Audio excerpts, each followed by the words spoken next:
On today's show, the Atlanta Hawks snap a three-game losing streak by going down to Orlando and knocking off the Magic in comfortable fashion. Unfortunately, the Hawks had some injury-related questions along the way. John Collins and DeAndre Hunter went down during the game, but on the floor, much better from the Hawks in this game. A comfortable, pretty much wire-to-wire victory. We'll break down all of that and more coming up. You are Locked On Hawks, your daily Atlanta Hawks podcast. Part of the Locked On Podcast Network. Your team every day.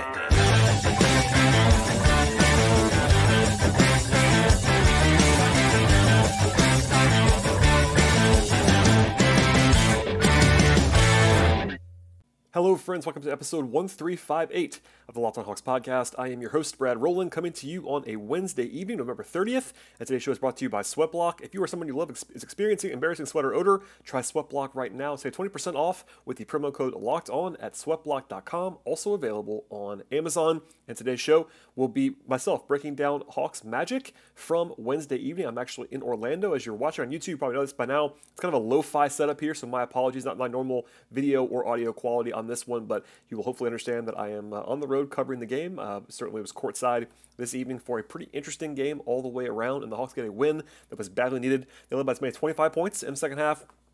It was a cruise control kind of victory on paper to snap that three-game losing streak. And I will say, though, a little bit of downside here at the end in that both John Collins and DeAndre Hunter left the game for the Hawks. They're two starting forwards, and that is sort of looming over everything with regard to this game. But on the court, it was a very, very positive performance, and one of those games where, yes, you have to win it. At least you should win it against a team that's pretty bad, honestly, in Orlando. But nothing is assured in the NBA, as we saw in the last 3 or 4 nights for the Hawks.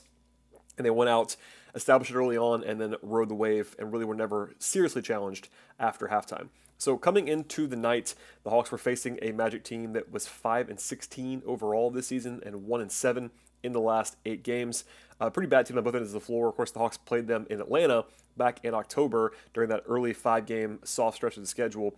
But there were a lot of injuries coming into the night and even more coming out of the night for the Hawks. I mentioned DeAndre Hunter left the game. It was listed as questionable with a hip flexor, actually, ended up playing. The Hawks deemed that as right thigh soreness during the game when he left. Seems similar. It was listed differently, but Nate McMillan said after the game, actually to a question that I asked him about that to kind of confirm that it's actually still the same issue that Hunter is facing. Justin Holiday missed this game as well. He was out in the health and safety protocol, so he was the backup power forward during the game on Monday with Jalen Johnson out of the lineup, and Jalen Johnson was still out in this game as well. He was listed as doubtful, ended up not playing. There was a step forward in a positive direction on the injury front, and that is Bogdanovich being upgraded to doubtful in this game. He did not play, and McMillan said that before the game even happened, but I wrote about this a little bit on my Patreon, by the way, which is patreon.com/BTRowland on Tuesday in some depth.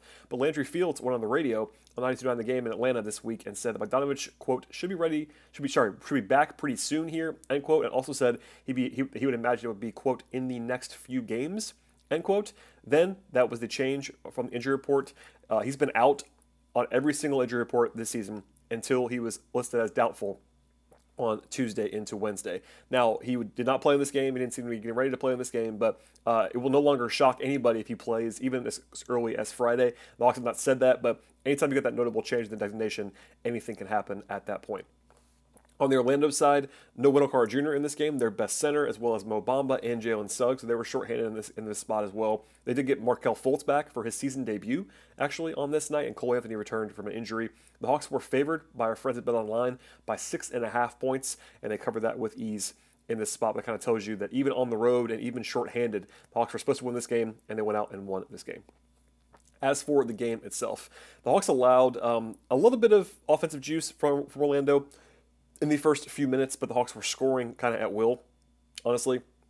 With the Magic starting Paolo Banchero and Bol in the front court, it was Capella defending Paolo Banchero, which is not exactly what you would think. Banchero, kind of a point forward type, definitely big, kind of almost center-sized player.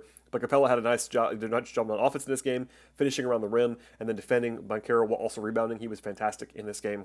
And the Hawks scored on 7 of the first 8 possessions in the game. Kind of tells you how effective they were for most of the night, and they got to the rim without much resistance at all from Orlando. Now, Bol, at least as a prospect, was kind of known for his defense. He's definitely more of an offensive player at this stage. Banchero, same thing. So not a whole lot of defensive acumen for this Magic team around the rim, and the Hawks kind of exploited that in strong fashion. Rotationally, it was Okongwu off the bench first. Short stint for Capella. That's very similar to normal. Trent Forrest still in rotation in this game. He was ahead of Aaron Holiday for the third straight night for the Hawks. That's probably reasonable to me. I think he's been playing pretty well. And then early on, Hunter went to the locker room when he came out of the game immediately. He played 7 minutes, and that was it. Just the one stint, came out, and it was the Jarrett Culver show after that. In fact, I think Culver was going to play anyway, because of Jalen Johnson being unavailable and Justin Holiday being unavailable. I think it was going to be Culver as the backup 4 anyway, but he played a lot more than he was going to because of the fact that Hunter left the game. The Hawks had a couple nice runs in the first quarter, an 8-2 push. It actually included Hunter's best play of the night, I thought, with a good pump fake and drive all the way to the rim for a nice layup through contact. And then Trey had a great pass to Okongwu for a dunk as well. The Hawks were up by 11 points at the end of the first quarter. They went to actually a 2-3 zone look for a couple different times in this game when they had to go small, and the Hawks were very small at times in this game. But they sort of papered over that with some good strategy stuff defensively, and Capella as the backline anchor. Offensively, it was a masterclass early on. In this one, they had a 152 offensive rating in the first quarter, despite not hitting a 3. So they were 0-6 from 3, but they were 16 of 19 on 2s and had 28 points in the paint in the first quarter. Those are crazy numbers. He had 9 assists and 1 turnover. Capella had a career high 12 points in the first quarter of this game on 6 shots, and then defensively they were pretty solid as well. But basically, from that point forward, the Hawks were really not, I don't want to say not challenged, but they certainly were up by a comfortable amount for the entire rest of the game.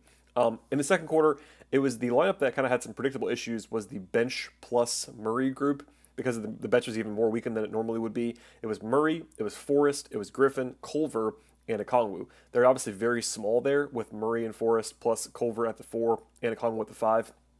And Okongwu had 3 fouls in his first 8 minutes on the floor as well. I will say a couple of questionable calls against Okongwu in that stretch, but they lost those minutes by like 4 or 5 points. That was not great necessarily. Once the starters came back in, it was Culver at the 4 with those guys at times, and actually it was at the 3 originally with Collins still playing. Then when Collins went out, he moved almost primarily to the 4 the rest of the game. He was rebounding. He was doing a good job for the most part. Offensively, it was a little bit less crisp in the second quarter, but still pretty effective for the most part. Trey got a nice lob to Collins, and then a nice fast break finish from Culver actually to prompt a timeout by the Magic. It was a 13-2 run by the Hawks late in the first half to go up by 21 points. That included threes by DeJounte and Trey, and a huge block by John Collins on Gary Harris. But again, the worst part of the half and really the entire game was the injuries for the Hawks. Not only Hunter, but Collins left the game at the very end of the first half. In fact, literally at the buzzer of the first half. Trey threw him a lob. It was a little bit late. Collins finished it, but it did not count. He came down hard in his left foot and left ankle, got up very slowly, had to be helped to the locker room right in front of where I was sitting, actually courtside. Ended up being ruled out with a left ankle sprain. It did not look good, but ankle sprains are tricky on the outside to kind of evaluate, and obviously there's not a whole lot said after the game. I'll play the audio later on from Nate McMillan, but yeah, that's kind of where we are right now. Those guys left the game in the first half. The Hawks were up by 20 points at the halftime break. It never got tight after that. They did have a 140 offensive rating before halftime, which is pretty crazy. Trey was excellent. He had 15 points and 10 assists with no turnovers before halftime. He was that good, and then defensively they played very well at the same time. We'll get into more on the second half and some takeaways from this one, but generally speaking, the game was all but over, up 20. But there was a curveball still to come with the lineups after halftime without Collins and Hunter. We'll get into that in a second. But first, a word from our sponsors on the show today.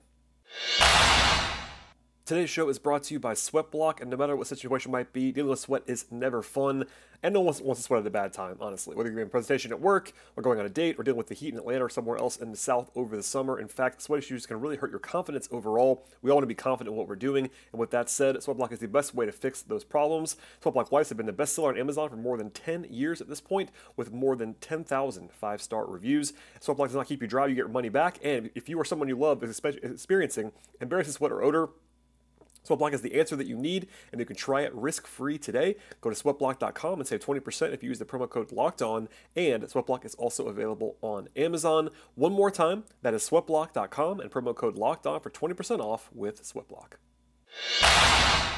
All right, not too much back and forth in the second half, but they did have a curveball out of the gate. It was both Collins and Hunter were ruled out coming out of the halftime. So it was actually, they started Vid Krejci at the 3 and Jarrett Culver at the 4. Nate, I think the plan, if I had to guess, was to keep the rotation intact, to keep AJ Griffin in his similar role, same with Trent Forrest. But it was Vid Krejci's first rotation minutes of the entire season. In fact, both Culver and Krejci had not played any meaningful rotation minutes all year long. And they ended up starting the second half of this game. And now, granted, they were up by 20, but it was still competitive at that point. And they did it together. So kind of a crazy thing there. And predictably, the defense was a lot worse. When Collins left the game, and you basically swap Collins for Culver and Krejci, Collins 100 for Culver and Krejci, that's going to be a huge downgrade on both ends of the floor, but especially on defense with Vitt out there. Orlando had 14 points in the first 5 minutes, and that was a little bit kind of not unsurprising. They went to AJ Griffin mid-quarter in his normal slot. He had a crazy, beautiful double pump jump shot that he made. Not a lot of guys can make that shot or even take that shot, and that's pretty impressive. They also finally used the Frank Kaminsky and Onyeka Okongwu dual lineup together out of, I think, necessity, honestly, because they were so shorthanded. It didn't work all that well, and Frank looked a little bit creaky again, but that was the one time it's probably reasonable to use that group because they're just so shorthanded at the four. And again, the Hawks had basically what I would describe as their top 4 power forward options were out by halftime in this game because you have Collins, of course, you have Hunter as a backup 4 option plus starting 3, you have Jalen Johnson as the backup 4, and then we saw they used Justin Holiday as the backup 4 earlier this week. So that's literally their top 4 power forward options were all unavailable, and that's how you get to starting Jarrett Culver and Vitt Krejci together.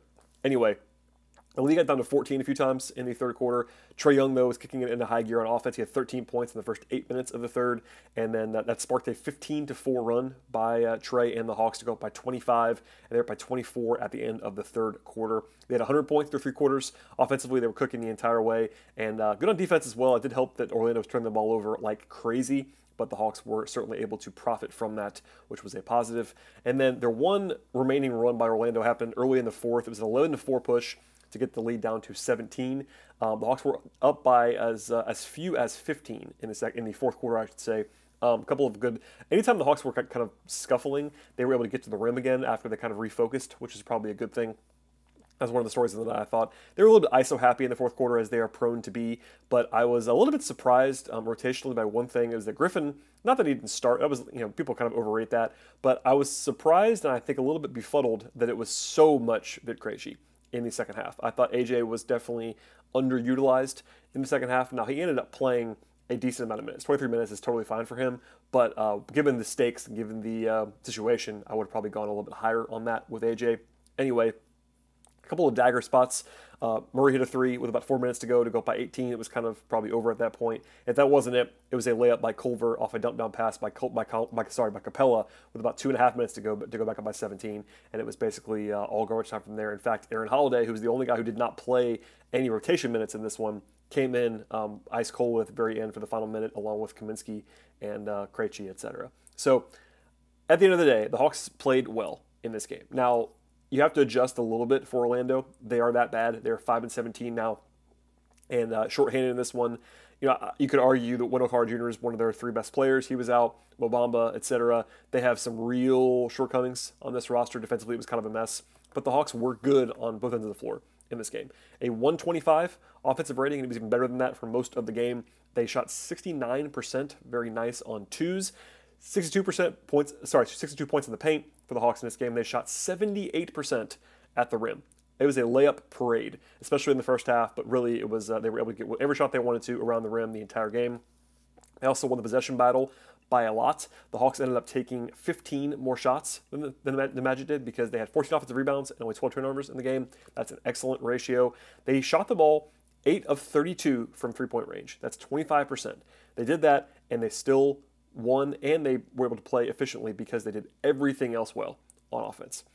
Defensively, same kind of story, a 107 defensive rating that was much better than that until the fourth quarter when it was kind of out of reach and kind of not necessarily the same intensity level. It did get worse without Collins and Hunter, as you might expect, but it was good overall. The Magic shot the ball at a league average level in terms of their actual field goal percentage and all that stuff. But the Magic had 18 turnovers in this game. That's a huge advantage for the Hawks. And Atlanta grabbed 34 out of 40 missed shots by Orlando. That's a great defensive rebounding performance. Headlined by Capella. Also, obviously, Collins, before he left, had 6 rebounds. Culver with 9. Okongwu had 4. It was a nice, balanced rebound situation for the Hawks, and they played very well in this game. So yeah, that's kind of the overarching theme of this one. But just broadly speaking, the Hawks played well. The Magic are bad. both can be true at the same time. And look, in a vacuum, this game is a pretty anonymous, comfortable win against a bad team. But given the way the Hawks were coming in, losing their last 3 games in a row, getting right in this spot, doing it easily, doing it despite the injuries, having the starters kind of dominate this one was kind of what the doctor ordered, I would say, as the Hawks then return home from here on Friday and then again on Monday. We'll get into all of the individual breakdown stuff in a moment, but before we get to that, a word from our sponsors on the show today. Today's show is brought to you by ExpressVPN. ExpressVPN protects your privacy and security online. That's a huge part of the appeal. And if you already knew that, something you also might not know is that you can use ExpressVPN to unlock movies and shows that are only available in other countries. Maybe you've run out of stuff to watch on Netflix, and this will actually change your worldview. ExpressVPN allows you to binge shows like The Office on UK Netflix. It's so simple to do. Just sign to the service, fire up the ExpressVPN app, change the location to the UK, refresh that service, and that's all you have to do. ExpressVPN lets you control where you want sites to think you're located and choose up to almost 100 different countries. Just imagine all the Netflix libraries that you can go through. It's not just that either. ExpressVPN works on the streaming services that you're looking for: Hulu, BBC iPlayer, YouTube, you name it, and it's there with ExpressVPN. There are hundreds of VPNs out there, but the reason why I use ExpressVPN is because of the ridiculously fast pace that it has. There's never any buffering or lag, and you can stream in HD with absolutely no problem. ExpressVPN also works on all your devices, whether it's phones or media consoles or smart TVs or much more. And watch what you want on the big screen or on the go. If you want access to hundreds of new shows and more, go to expressvpn.com/lockedon right now. You get an extra 3 months of ExpressVPN for free. That is expressvpn.com/lockedon. One more time, that is expressvpn.com/lockedon to learn more. All right, and to the bench in this one, a definitely interesting, injury plagued rotational kind of thing that led to 10 guys, actually 11 guys playing real minutes. Kaminsky was the one who played the least, had played 7 minutes, didn't score, had a rebound, had an assist, and a turnover, and -4. He was, pretty shaky as you might expect. I'll kind of leave that alone for now. Trent Forrest played 15 minutes in this game, had 4 points, 2 rebounds, made both of his shot attempts, did have 2 fouls, played well, was decisive.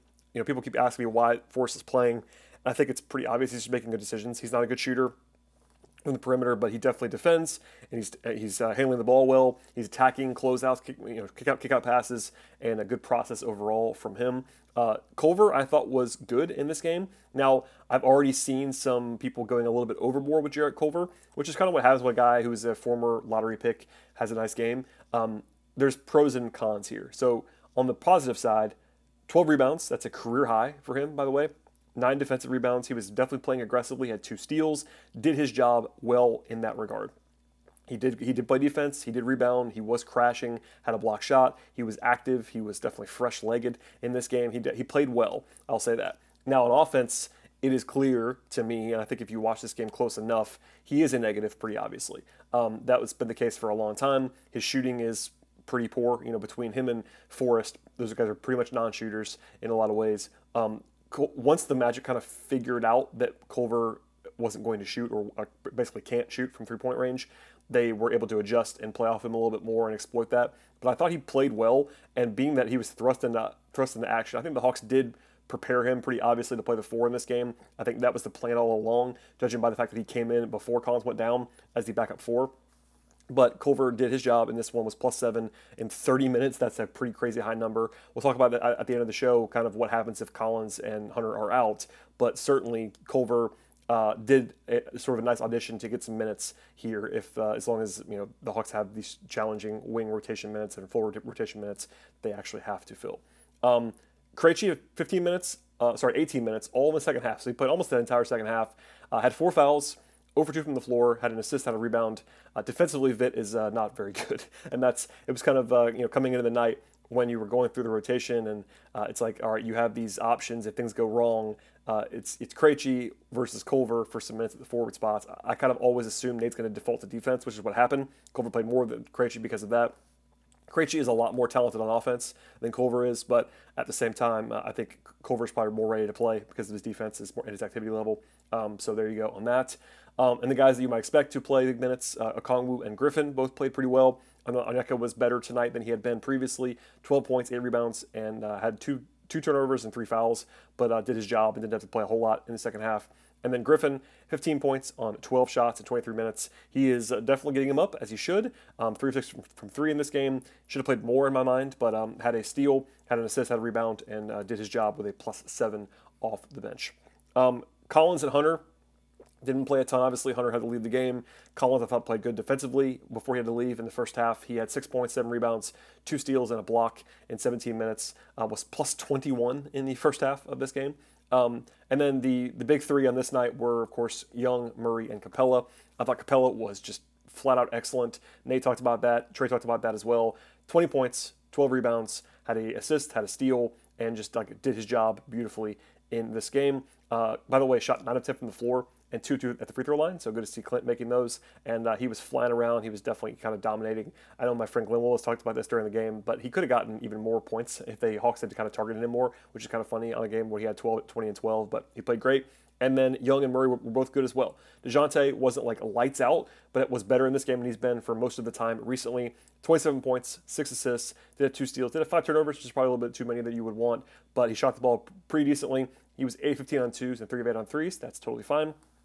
And then Trey, I thought was awesome, honestly. Trey is not having his best season so far by his lofty standard, but 30 points, 14 assists, and 2 turnovers, a game high, +24. He shot 10 of 12 on 2s. He was 2 of 11 on 3s, so imagine if he's making 3s in this game, he would have been even better. But once he kind of figured out that he could kind of get wherever he wanted to, he was playing in total command. Nate praised those guys for being in command. In fact, I want to play some audio for you now from Nate.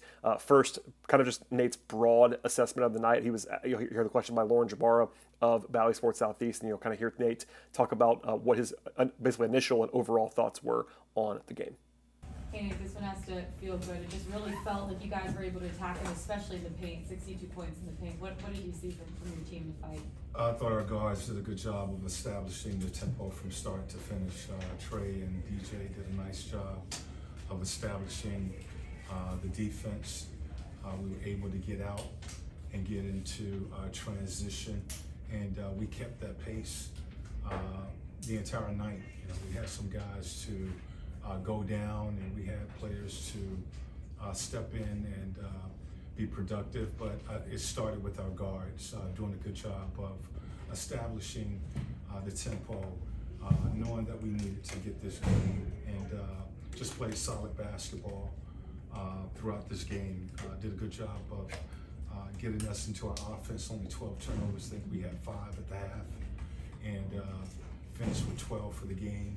And I thought those guys did a real solid job. Clint was solid on the defensive end of the floor, defending Anchero and guarding really a guard and rebounding the basketball for us. So that starting 5 did a solid job of getting us started. All right, so we'll tee up now. I'll get into this sort of last thing on today's podcast about kind of what the fallout might be if Hunter and or Collins are sidelined. But first, here is the short version of what Nate had to say about the injury statuses of both players, including a follow-up by me that you'll hear live from Orlando. And how are Dre and John doing? I'm hoping they're going to be okay. They're going to get x-rays tomorrow or MRIs tomorrow, and we'll know more on those 2 injuries tomorrow.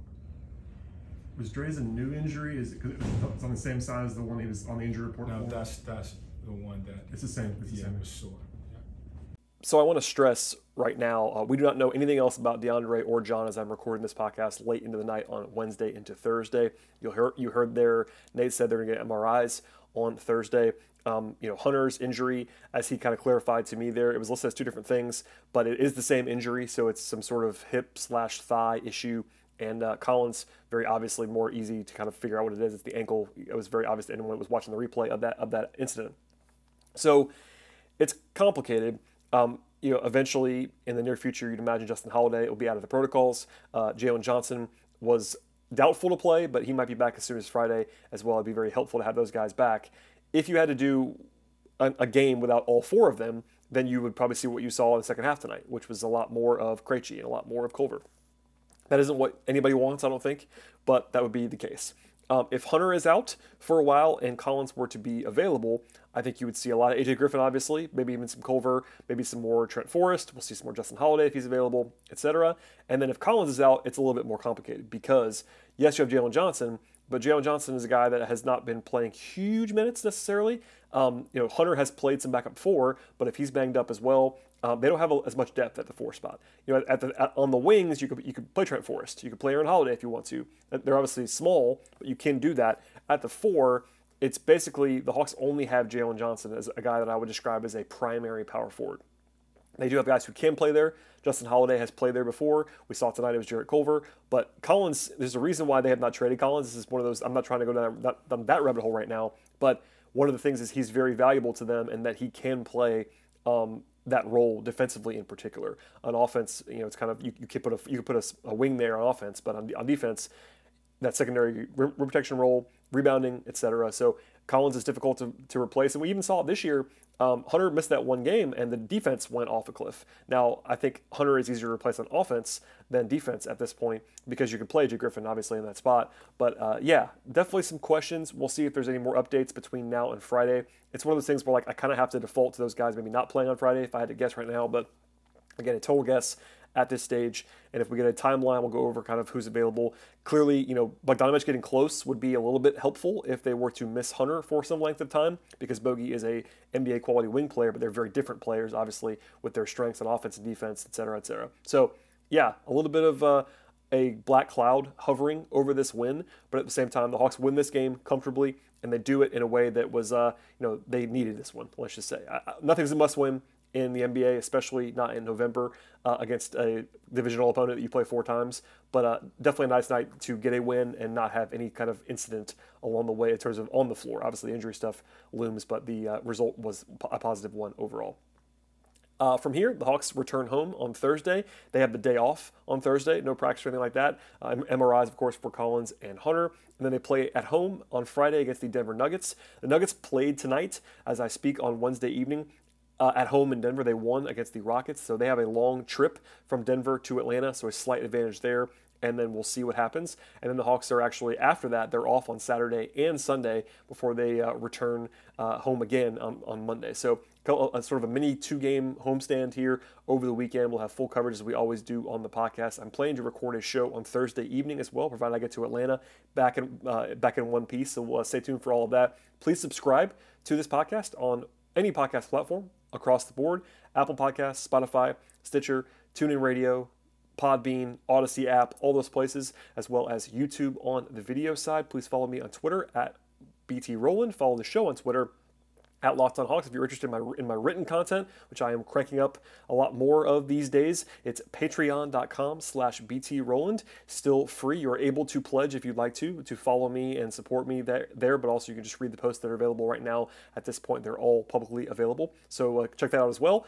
I really do appreciate everybody listening to the podcast. It's been fun to kind of see some of those Spotify raps that have people listening to this podcast quite a bit. I'm definitely overwhelmed by that and in a positive direction. So thank you for listening to the podcast as always. Hopefully you were able to navigate the content on this night from Orlando in a hotel room with some less than optimal conditions. But there you go. We'll leave it there for now. We'll see you later on this week. Please subscribe, and we'll see you next time.